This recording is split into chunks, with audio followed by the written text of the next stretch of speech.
Thank you for listening to Depictions Media Radio.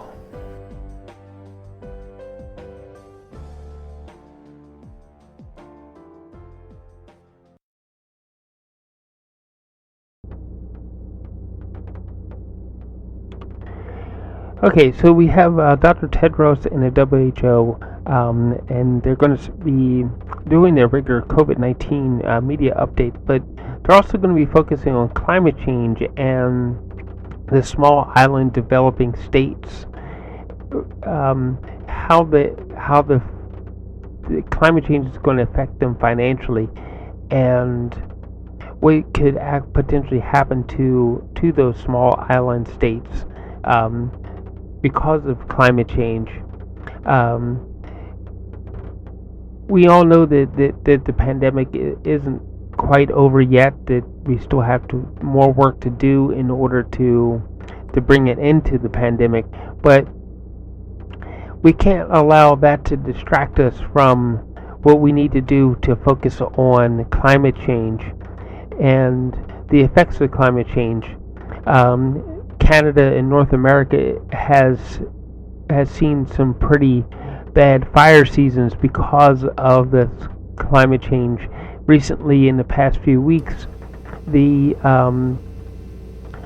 North American Pacific from Mexico to Alaska has seen a massive heat wave sweep across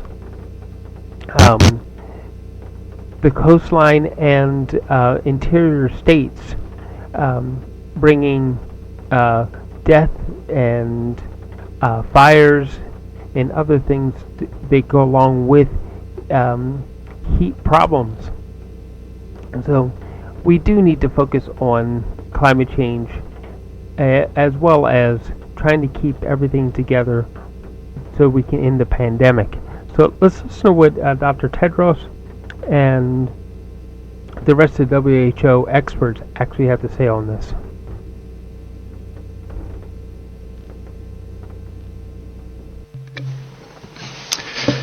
Hello to everyone listening us on Zoom or on WHO social media channels. Welcome to the regular COVID-19 press conference today, July 2nd.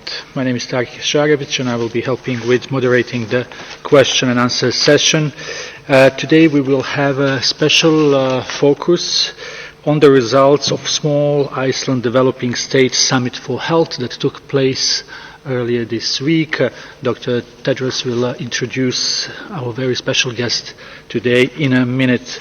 I will just ask journalists to be brief in their question and ask only one question in any of 6 UN languages and Portuguese. And our interpreters will help with that. I will now give floor to Dr. Tedros. We have a number of WHO experts here in a room. I will just mention some of them are online, some of them are coming. As usual, we have Dr. Maria Van Kerkhove, technical lead. Our chief scientist, Dr. Soumya Swaminathan, is also with us. Mariangela Simao, Assistant Director General, Access to Medicines and Health Products. We have Anne Lindström on phone, and she is unit head for essential routine on immunization. We also have Dr. Nedret Emiroglu, who is a director here in the role of independent panel. We have also some other people who may also be asked to help us with answering questions. With this, I give the floor to Dr. Tedros for his opening remarks.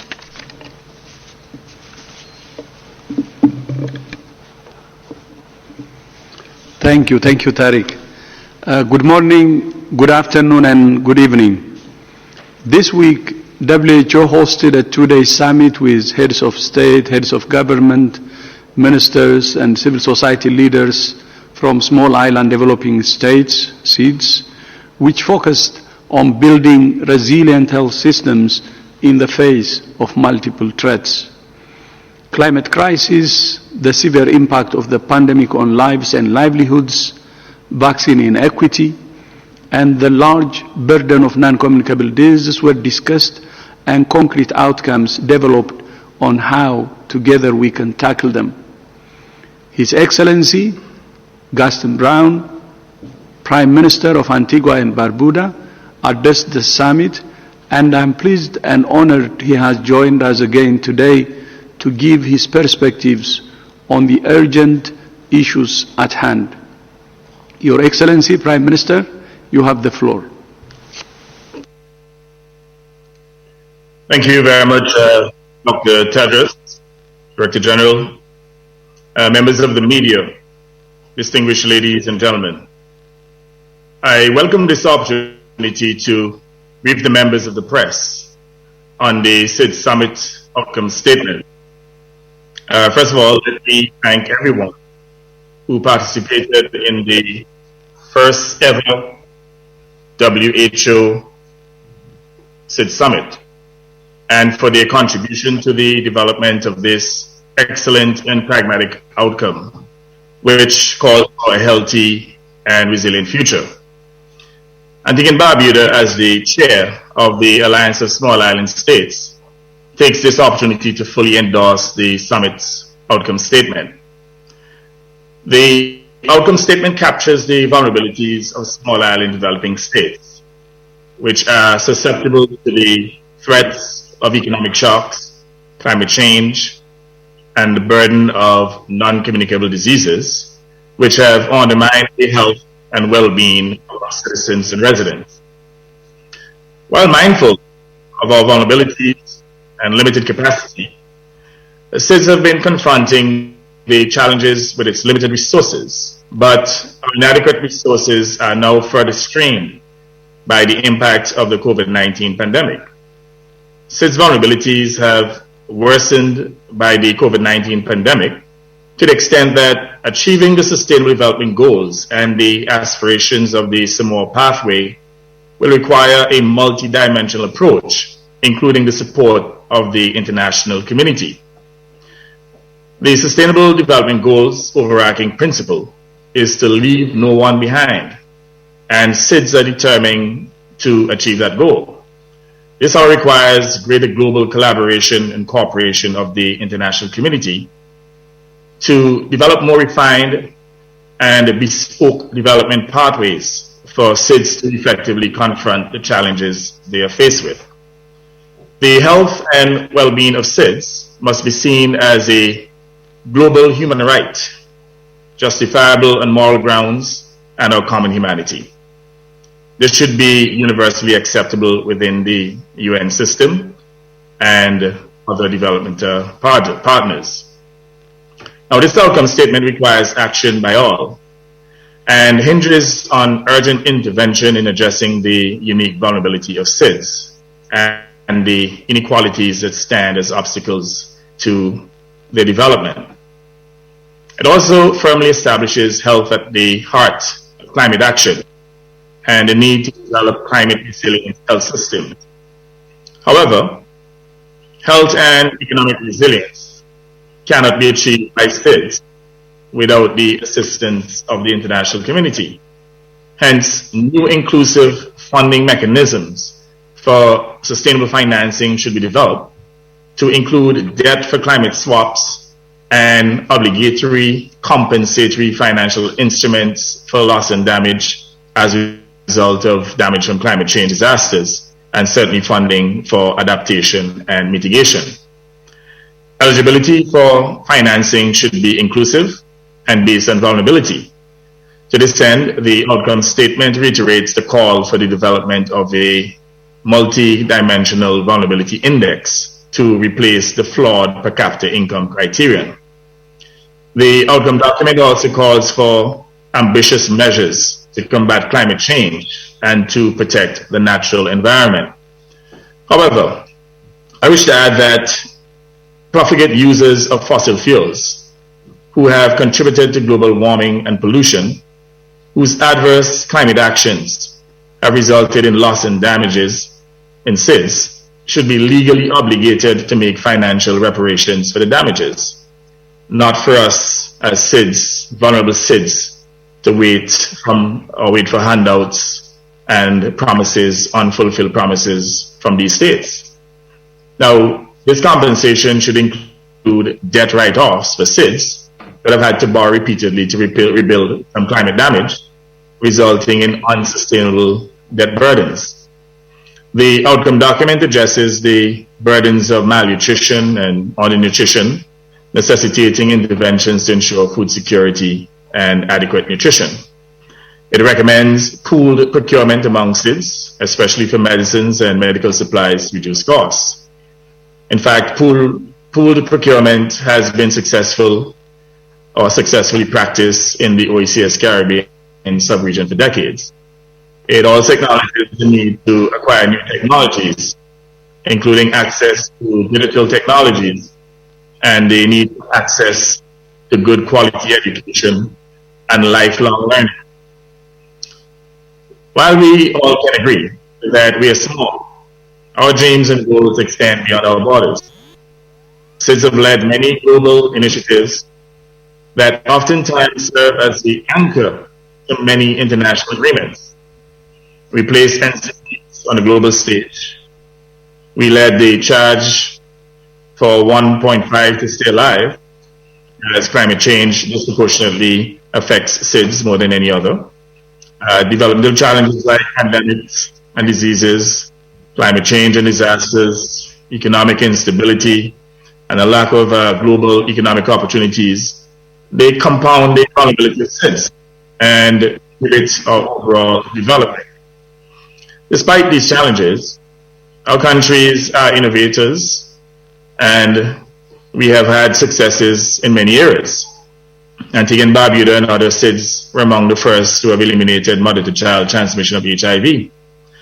Right here in the Caribbean, we have Cuba as a small state that continues as a leader in healthcare and medicines. And many other SIDS are promoting the concept of universal healthcare with significant success, despite their fiscal constraints.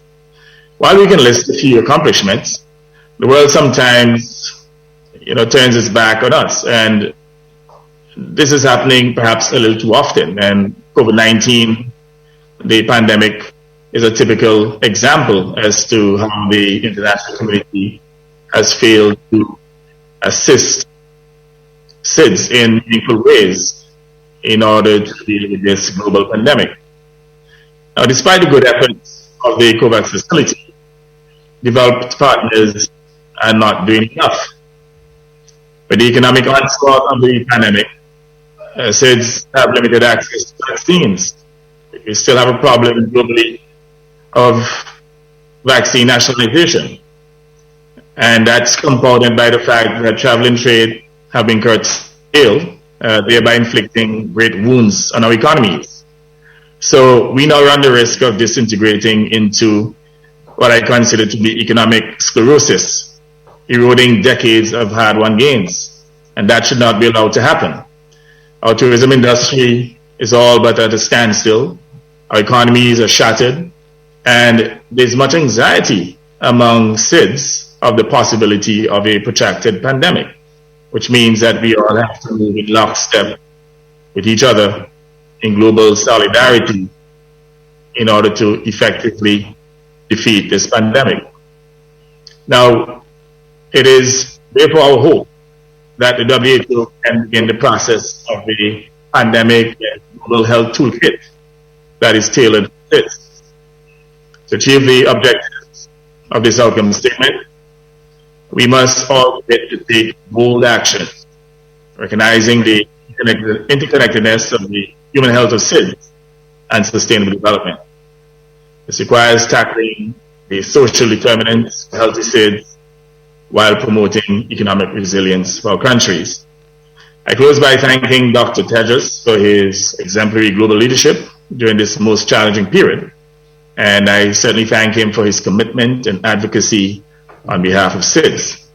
Finally, we welcome the recommendation for the establishment of a SIDS Leaders Group on Health for high-level advocacy. And I take this opportunity to charge everyone to use this summit outcome statement as a rallying call in addressing the health challenges of SIDS. I thank you very much, Mr. Chairman. Thank you so much, Prime Minister. Thank you for your leadership. And I couldn't agree more with you about the importance of looking at the multidimensional threats and working together to solve them. On an almost day-to-day basis, we are now seeing the impact of the climate crisis. Record-breaking, scorching heat waves, catastrophic storms, and changing weather patterns are impacting food systems, disease dispersion, and societies at large. The time for lofty words is over. There needs to be concerted action backed by financial resources to mitigate the consequences of climate change while we work to keep temperatures down and scale green innovations. In terms of the small islands, their very existence is at risk. As the Prime Minister noted, the same is true for vaccine equity in many respects. Many small island developing states have succeeded in preventing widespread transmission of COVID-19 in their communities. But the pandemic has hit you hard in other ways, such as declining revenues from tourism, which is affecting your economy significantly, compounded by more transmissible variants like Delta, which is quickly becoming the dominant strain in many countries. We're in a very dangerous period of this pandemic. In those countries with low vaccination coverage, terrible scenes of hospitals overflowing are again becoming the norm. But no country on earth is out of the woods yet. The Delta variant is dangerous and is continuing to evolve and mutate, which requires constant evaluation and careful adjustment of the public health response.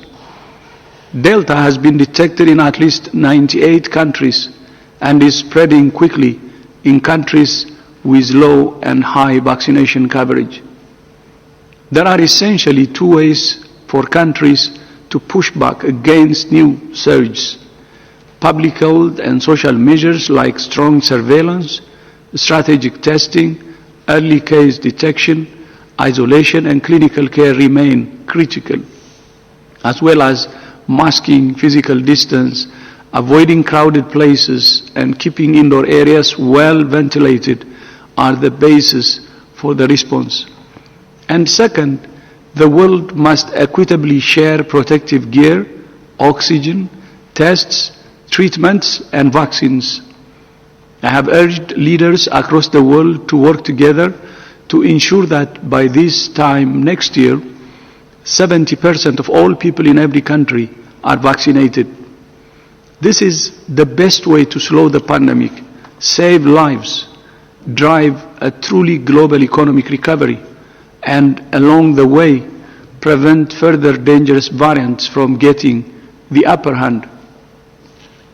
By the end of this September, we're calling on leaders to vaccinate at least 10% of people in all countries.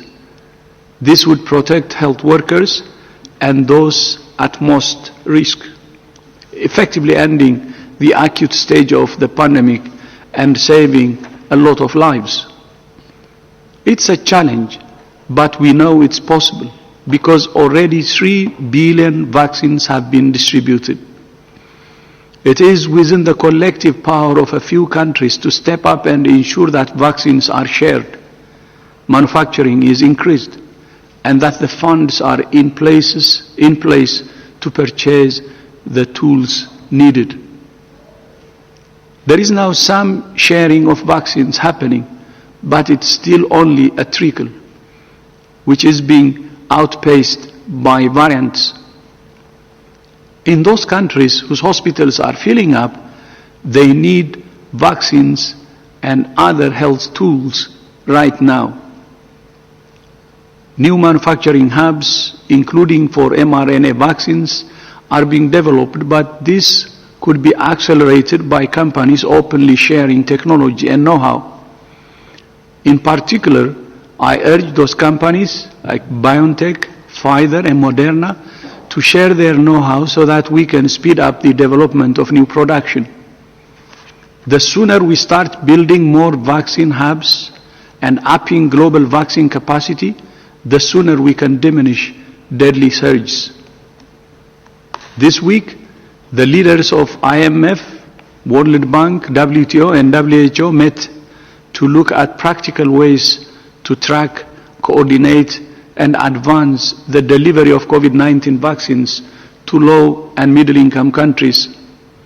Collectively, we also made several asks to the G20 to accelerate global efforts to reach our vaccine targets.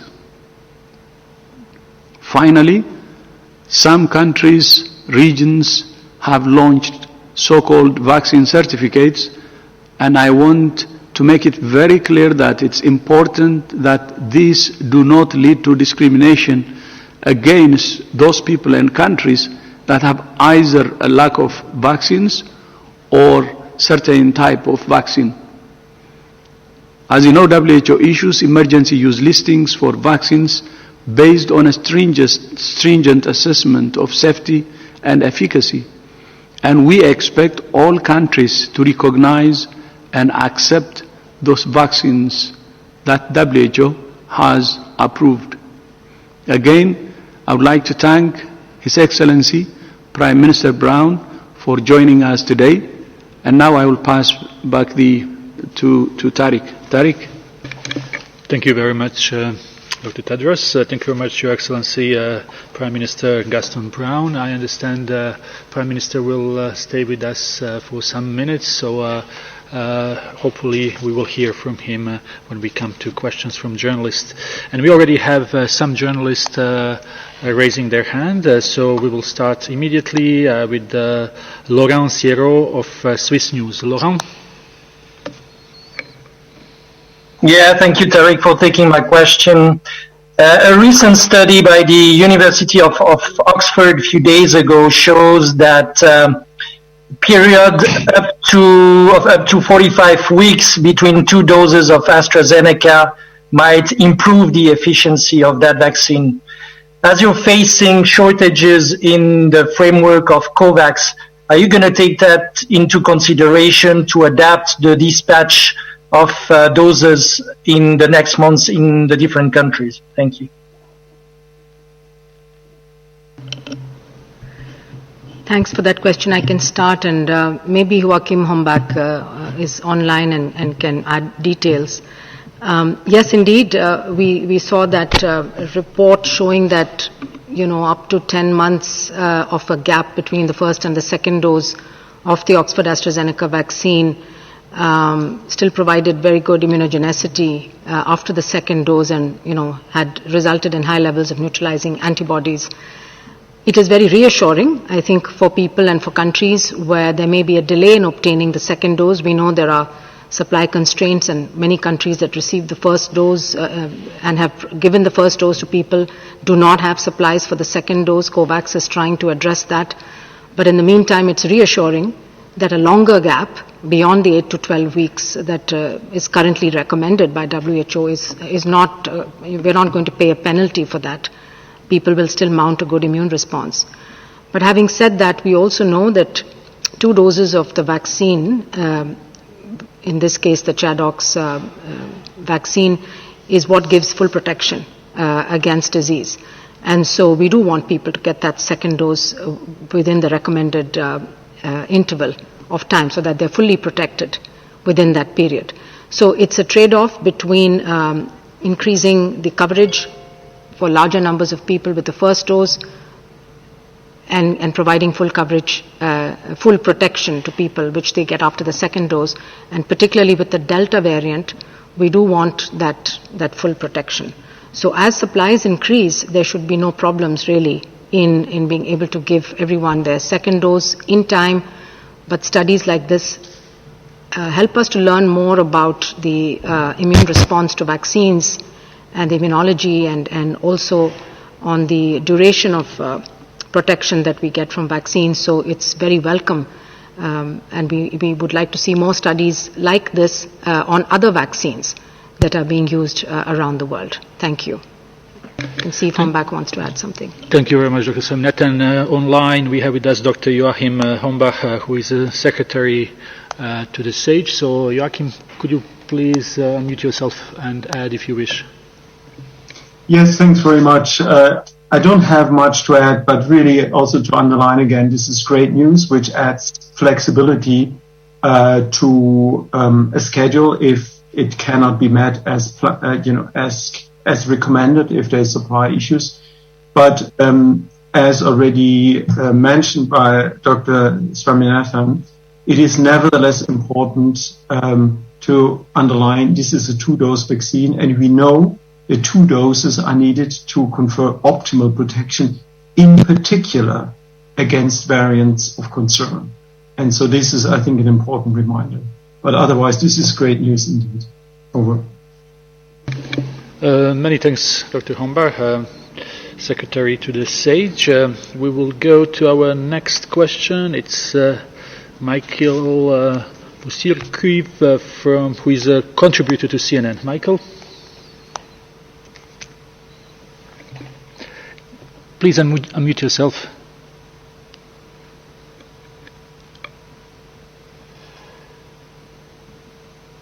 Okay. Sorry about that. Michael, unfortunately, you are really broken. We can't hear anything. So maybe we will try to take one more question and come back to you, Michael. So let's see if we can have Shoko from NHK. Hello, Tariq, can you hear me? Hi, Shoko. Yes, please. My question is not related to the special focus of today. Do you want to take other channels first, or may I continue with my question? Yes, please. Okay, thank you. So thank you for taking my question. There is an emerging study that mixing different COVID-19 vaccines for first and second doses produces a stronger immune response to the virus.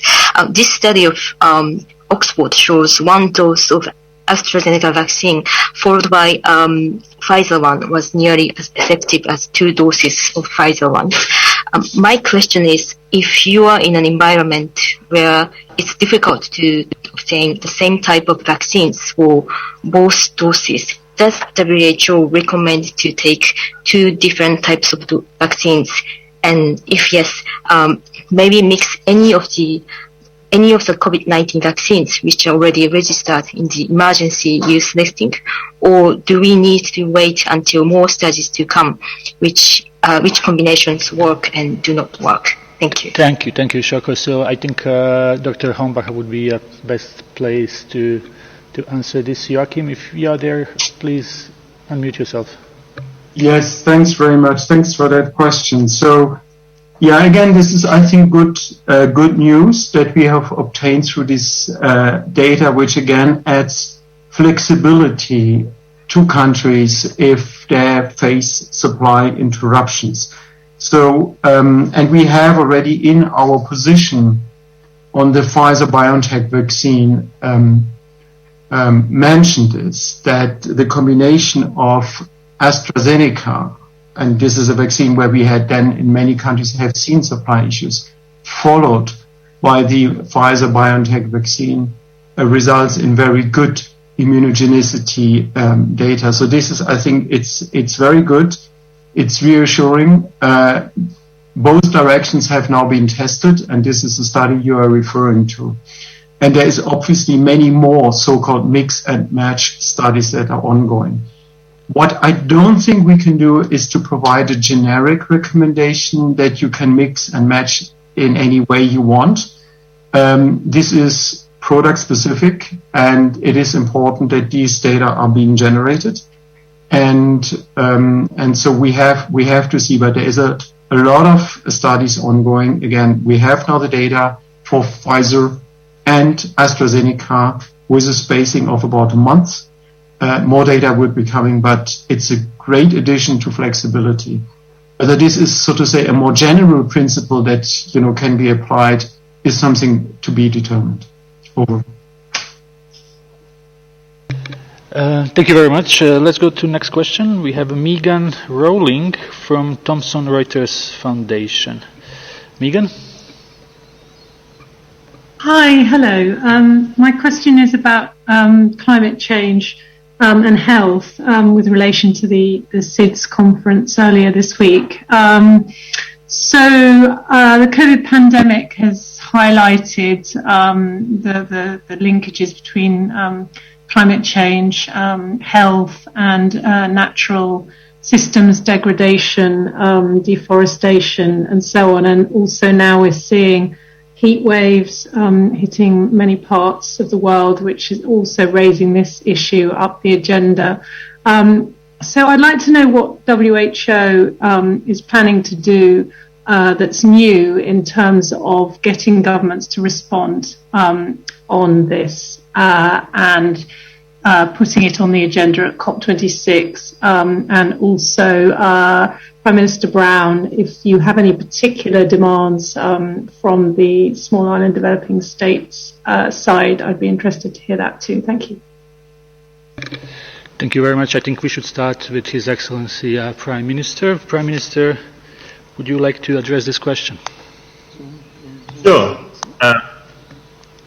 Thank you very much. I believe I made the point earlier in my statement that there should be some form of compulsory compensation by the large emitters to ensure that whenever countries, or let's say small island states, suffer the consequences of these storms and other climate events, they can include droughts, ocean acidification, and the general degradation of our biodiversity, that there should be some form of reparations for the damages to ensure that something is enshrined in law for the large emitters who obviously are creating the conditions for global warming and pollution, thereby undermining our natural diversity and causing loss of lives and damage to property. We believe that there should be some legal mechanism to obligate these states to provide compensation and also to provide funding so that we could adapt and mitigate to the effects of climate change. I'm also of the view too that there should be specialized instruments. So for example, there should be debt swaps in which we can literally have swaps for debt against climate investments. And also, I'm of the view too that there should be some program of debt write-offs for these countries that would have had to borrow repeatedly in order to repair their infrastructure as a result of these climate events. If we fail to make it obligatory, then we'll continue to have all of these, let's say, pledges, unfulfilled pledges of billions of dollars to be spent by these large emitters to assist with the adaptation and mitigation of against climate change. So I'm of the view that we now need to up the ante and to ensure that there's some form of legal obligation for compensation. And by so doing, I believe that countries will move faster towards achieving their Paris commitments, and obviously we take the necessary steps to transition into green energy, and obviously to save the planet and to ensure the continuity or sustainability of human civilization. Many thanks, Your Excellency. And to address the first part of the question on WHO, we are joined here in the room by Dr. Naoko Yamamoto, our Assistant Director General for Universal Health Coverage, Healthier Populations. Dr. Yamamoto. Thank you very much. Thank you. This question, as WHO, as the Prime Minister said that we are going to strengthen and accelerate our support to the CIS country, and also we will strengthen our communication and partnership with other partners, including financing partners like a Green Climate Fund and others. And also we will work with the CIS country to amplify their voices and increase the visibility of the CIS countries at many international important political fora, including Food System Summit, COP26, and the Nutrition for Growth Summit, and so on. Also, we will follow up with CIS countries leaders group about our efforts, and in the governing body of WHO, CIS country proposed to discuss at the governing body, and DG Tedros has already expressed his support to this. And also we agreed to set the next summit meeting in 2023. But when we talk about specific issues of COP26, as WHO, we work with the UK government and also our partners to stress the health issues, including CIS country at the COP26 this year in Glasgow. And we focus on the clean energy, clean cooking energy, as well as green health facility and so on. And we are going to amplify our CIS countries' voices and our efforts at this COP26 as well. Thank you. Many thanks, Dr. Yamamoto. Now we will try to go back to Michael Bosurkiv to see if we have a better line. Michael? Hello, can you hear me okay now? Now it's better. Okay, great. So, greetings from Kiev. I'm here today. Dr. Tedros mentioned the climate crisis.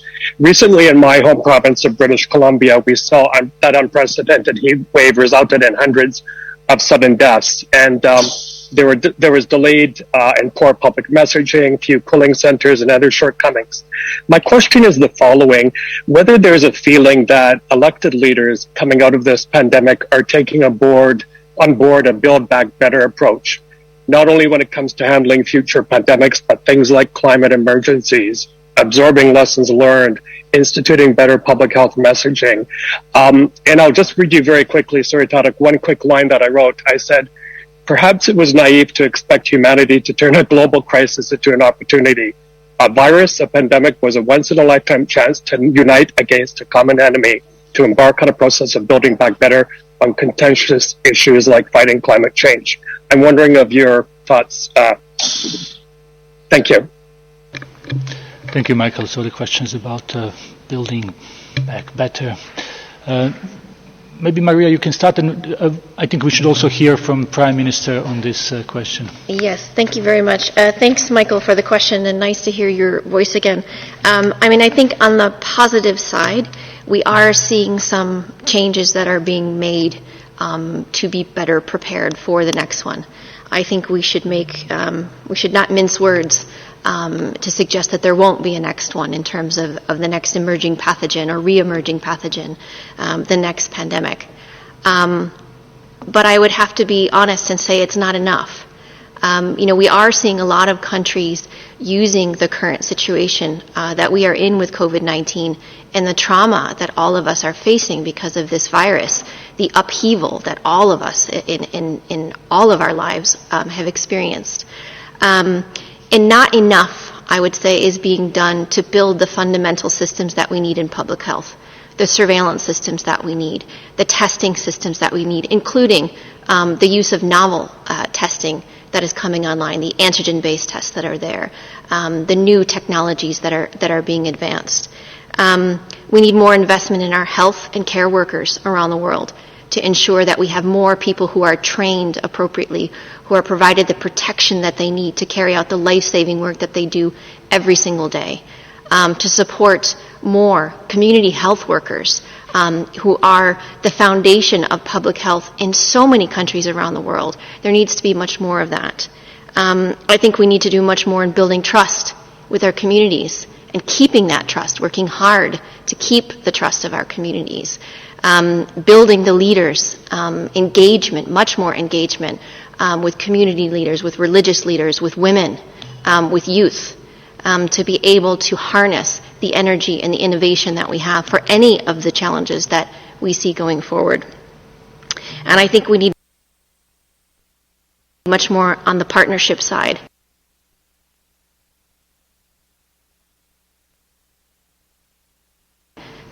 The supply chains that were broken, that are being so hard, so many partners are working to rebuild, to be able to, once we do have supplies, to ship those supplies. And the partnerships that we have through R&D. I think the R&D side has been a real shining light in terms of this pandemic, but again, we need more. So I think the short answer is not enough, if I'm being honest. But I do want to be positive that it's not too late. My biggest worry that I have right now is that we don't use this current situation to make those changes. If we, quote unquote, wait until this pandemic is over, we won't do it. So we are seeing countries, and what we've learned from this COVID-19 pandemic is the countries that had experience with other infectious diseases across Asia and Africa, and diseases like MERS, like SARS, like avian influenza, Ebola, I could go on and on. They built those systems over decades. And preparedness is a constant. It is not a start and stop. It doesn't stutter. It's a constant. It needs constant investment in terms of energy, political will, financing. And the money is there. We see it. We see the money being raised for COVID-19. That is something that really, really needs to be invested in going forward. I'm sure others will want to talk about healthcare, access to healthcare, and climate, but we could probably spend the next hour on that answer. But I really want to emphasize it's not enough. So let's turn that around and really put that emphasis in, and all countries need to be doing this. Thank you very much, Van Kerkhove. Maybe our Prime Minister would like to add something on the issue of building back better and turning this pandemic into opportunities. Your Excellency? Thank you very much, Excellency. Evidently, there was not sufficient effort in building resilient public health institutions prior to COVID. And I would say that one of the positive outcomes of COVID is that most countries are now focusing on building greater health resilience to scale up their institutions, to ensure that they have the supporting health institutions and the equipment, the technology, and even the staffing to deal with future pandemics. In fact, it was predicted decades ago that we would have been faced with a pandemic at some point, but evidently the issue did not get a lot of traction globally. So COVID-19 has now forced us to address the issue of health resilience within our respective states. And you recognize too that when this pandemic, or when this virus first surfaced, many global leaders were not taking it seriously. But again, the devastation to lives and livelihoods would have forced all of us as leaders globally to address the issue, and also to build out our health infrastructure to ensure that we're better prepared for the next pandemic. And we know too that one of the consequences of climate change is the fact that more pathogens will be released, and the likelihood of having future pandemics within a shorter period of time, maybe every several years, every decade, is likely. And that is one of the reasons to why we have to prioritize the issue of climate change in order to protect the planet, and at the same time even to control or to reduce or eliminate, for that matter, the pandemics that may follow in the future. But perhaps the most significant lesson as a result of this pandemic is the need for global collaboration and recognizing to the extent of our vulnerability, that we are as vulnerable as the weakest link. So, those are positive areas of development for future strong global collaboration to deal with these pandemics in the future. And obviously to prioritize research and development and to make the necessary resources available. And we'd have seen, for example, that in the development of the COVID vaccines, that wealthy countries in particular would have allocated an enormous amount of resources in order to bring safe and efficacious vaccines to market within the shortest period of time. So again, I think that there have been some good lessons, and as we realign and certainly adjust, I'm quite sure that we'll be better prepared to fight future pandemics and perhaps reduce the extent of the economic and social damage that we'll have experienced from COVID-19. Many thanks, Your Excellency. Dr. Tedros? Yeah, just wanted to add, while agreeing with what Prime Minister said, the virus is a common enemy, and that's why we have to fight it in unison. And this virus, this pandemic, has also shown us the centrality of health. And that's why investment in health will be very important. And then if you take climate change, it's the same. It's a common problem that affects the whole world. But it also disproportionately affects the island countries, small islands especially, more than any part of the world, although it's a problem for the whole world.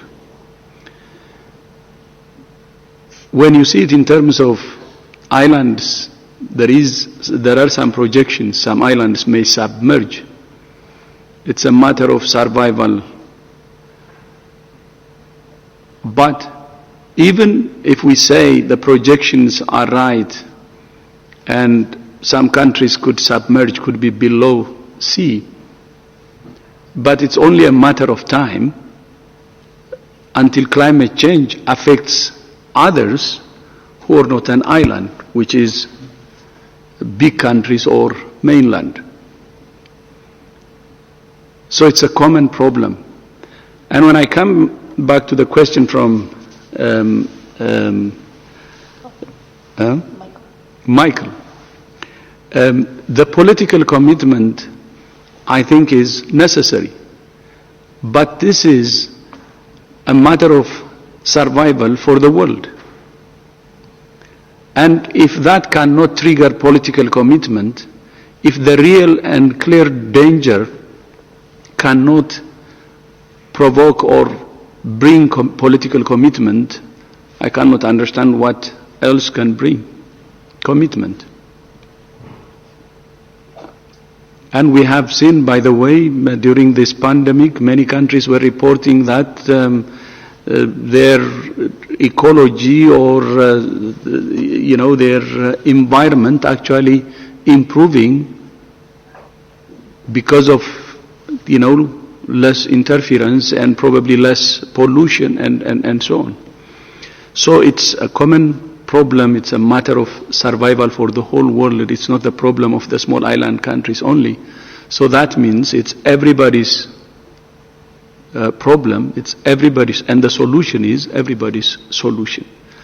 And having a real commitment will be very, very important from all leaders.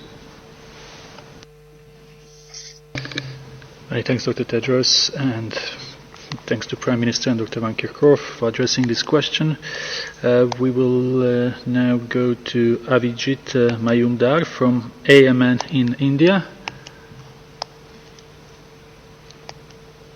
Hi, thank you for taking my question. Can you hear me? We can hear you. Oh, great. So my question is, you say the virus is mutating, and you have the Delta variant at the moment. So the question is, how long will this virus go on mutating? How far do we see this coronavirus affecting our world? What is the period that we see at the moment? Do we see for a longer period? We are up against a very, very long time for this pandemic?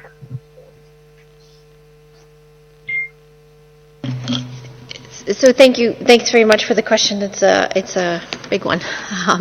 We definitely don't have a crystal ball to see how long this will last, but the virus is evolving. The virus has been evolving since it first emerged. This is what viruses do. So the variants of concern that we are tracking, there are 4 currently: the alpha, beta, gamma, and delta. And it's continuing to evolve. There will be more mutations. There will be more variants that will be detected, and some of those will be variants of concern. There are sublineages of the Delta variant that we're tracking as well. So the trajectory of this in each country is up to the plans that are in place and the ability to implement those plans. This comprehensive approach of surveillance, testing, early clinical care, isolation of cases, supported quarantine of contacts, the individual levels all of us can do with avoiding crowded spaces, knowing what our risk is every day and taking steps to lower our risk, wearing a mask, hand hygiene, physical distancing, etc., spending more time outdoors than indoors, improving ventilation, and vaccination. All of these factors are part of the equation of when this pandemic will end. The goals that WHO have set, the strategic preparedness and response plan that WHO has outlined, sets the course for ending the acute phase of the pandemic. There are many, many factors of this pandemic that we will need to deal with for many years, addressing the inequalities that existed before this pandemic and are exacerbated during this pandemic. But the trajectory and the outcome of this depends on our actions. So the DG has laid out the goals of the vaccination coverage that need to be met by the end of September, by the end of the year, by this time next year. There is production that exists. There are vaccines that are available. There are more vaccines that are being studied in phase 2, phase 3 trials. There's tech transfer. There's a lot of positive things that are happening. We just need much more to be done to be able to get the vaccines to those who are most at risk in all countries, and then to be distributed even further once production continues to increase. But in the meantime, we still have the public health and social measures that work against these variants, including the Delta variant that is circulating in a number of countries around the world. So it's up to us in terms of what we do and how quickly we can end this pandemic. Thank you, Dr. Van Kerkhove. We have time for one or two more questions. So let's go to Geneva-based Reuters correspondent Stephanie Nebehay. Stephanie, you have the floor. Thank you, Tarek. Thanks very much. I wondered, I don't know who would be the right person to address this. Mike usually does, but I'm not sure he's there today. Given that WHO is advising the IOC and the Tokyo Organizing Committee, what lessons are you drawing from what's happened in Europe during the Euro 2020 soccer tournament, which WHO regional office has said has driven up new cases by 10% or so in the last week because of the mixing and so forth. So the question is, what sort of advice or what lessons are you drawing from that in advising the IOC and Tokyo Olympics organizers, please? Thank you. Thanks for the question, Stephanie. It's also nice to hear your voice again. So as you know, Stephanie, we work with the IOC and other members and members who are handling sporting events around the world since the beginning of this pandemic, mass gathering events, to outline taking a risk-based approach and a risk assessment for each of the events that are happening, whether these are planned events or whether these are spontaneous events. And in doing so, having the plans in place. We've met several times with the IOC for the Olympic Games, but we do know that even small gatherings like backyard barbecues, if the virus is circulating and you don't take the proper precautions, the virus can spread. The IOC and others have outlined their plans in taking the approach for the Olympics, and we've been engaging with them and advising them on the best use of those plans. We are learning from Euro 2020. We are learning from many of the different events, whether these are religious-based events, whether there are events that are happening related to political rallies. If the virus is present and precautions are not in place, the virus will spread. So our European office has set up a dashboard looking at transmission around Europe, and in tracking in our normal surveillance activities, looking at the circulation of this virus. I do just want to, we urge caution. We urge everyone to take caution in what they do. If you haven't been vaccinated or received the full doses of your vaccine, if you don't take the proper precautions, if the virus is circulating, you have an opportunity to become infected and pass that virus to someone else.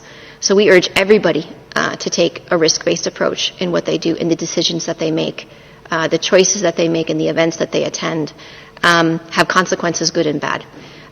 So we will continue to track the spread and the circulation of the virus, continue to advise countries on the best use of the capacities that they have, taking into account all of the interventions that can be used to minimize the spread. The pandemic is not over, as we all know, and so it's really important that we continue every day to remain vigilant and do what we can to reduce the spread in our daily lives. Thank you, Dr. Van Kerkhove. And we will take the last question for today's session. It's Ana Pinto from Folha de Sao Paulo from Brazil. Ana? Hi, thanks, Derek. I have a question about the Lambda variant, the one who was identified in Peru, and I think it's now dominant in Peru, and I guess is in about 20 different countries. And I know it's a variant of interest. My question is, when does a variant become from a variant of interest in a variant of concern? I've read that there are some unusual mutations in this Lambda variant, and I'd like to know what's the state of play of what do you know already about this variant, and if it's close to be considered a variant of concern. Thank you very much. So thanks for this question. The Lambda variant, the C37, is a variant of interest that WHO is tracking at the global level.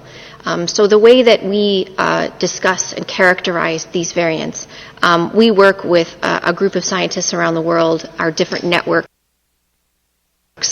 We bring in expertise with virology, with epidemiology, clinical management, people with bioinformatics, so that we can analyze and study the sequences that are shared through platforms like Cvid, and then we discuss the constellation of mutations, the combination of mutations that are identified. The Lambda variant currently is characterized as a variant of interest at the global level. It would become a variant of concern if it has demonstrated properties of increased transmissibility, if it has increased severity, for example, or if our countermeasures has some kind of impact on our countermeasures. And we look at the geographic distribution of the spread of these different variants.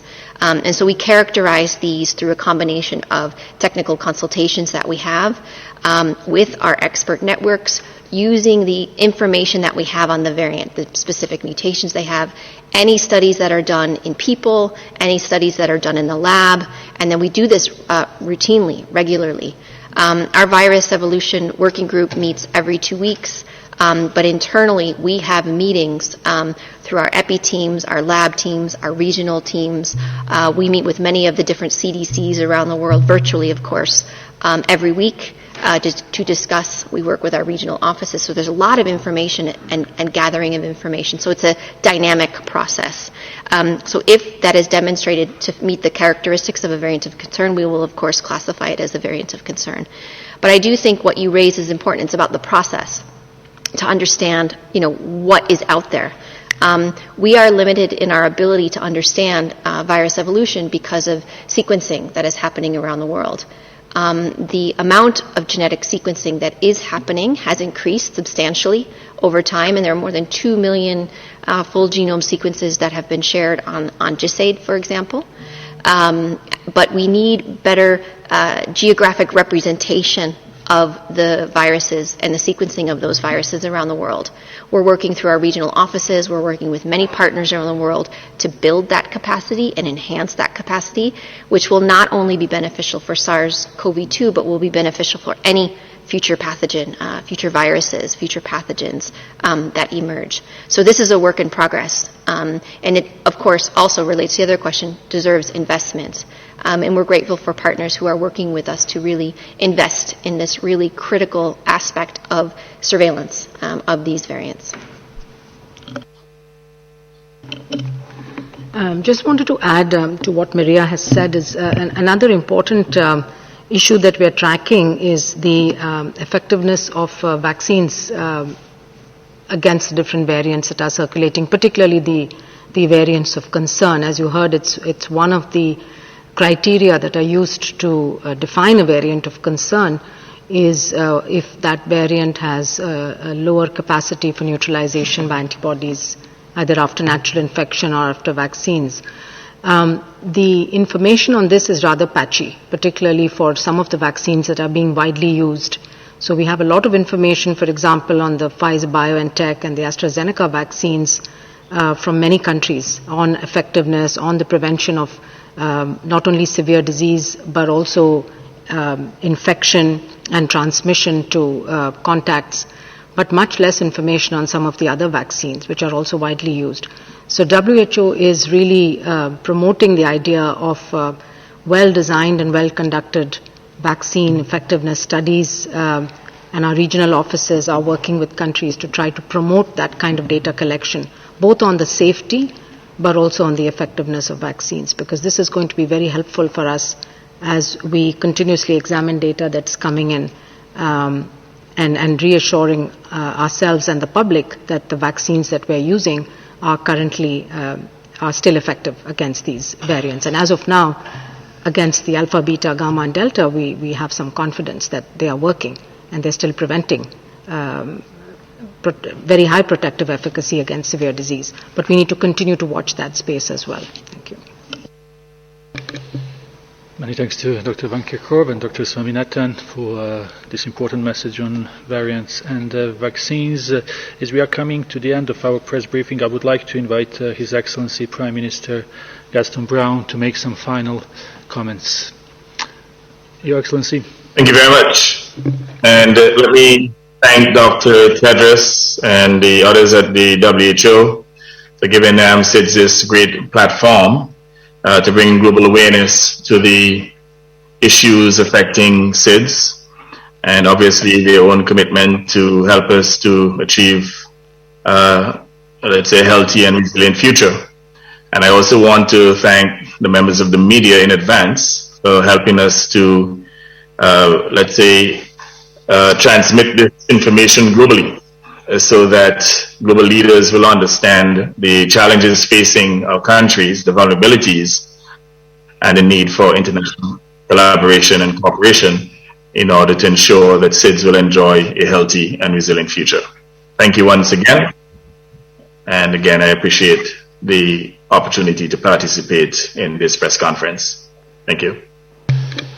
Many thanks, Your Excellency, for being with us today and sharing your thoughts on important issues that were raised this week at the summit. Before I hand over to Dr. Tedros for his final words, just to remind everyone that we will send audio file from this briefing tonight, and the transcript will be available tomorrow. For any additional questions, and to those journalists whose questions we were not able to take, please contact us at media@who.int and we will try to assist. Dr. Tedros. Thank you, Tariq. I would like to start by thanking His Excellency Prime Minister Brown for joining us today and also for his leadership. I would also like to thank the media group who have joined today, and have a nice weekend to all. Bon weekend.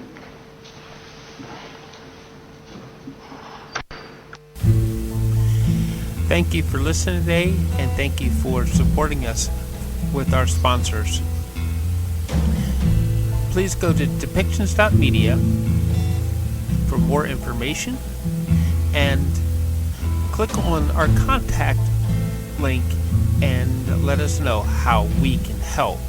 How we can help bring your story and help bring us to a better world.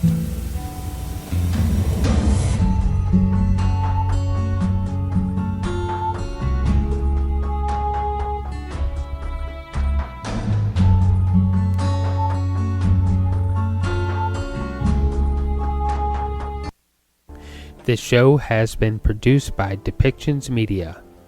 Please contact us at depictions.media for more information.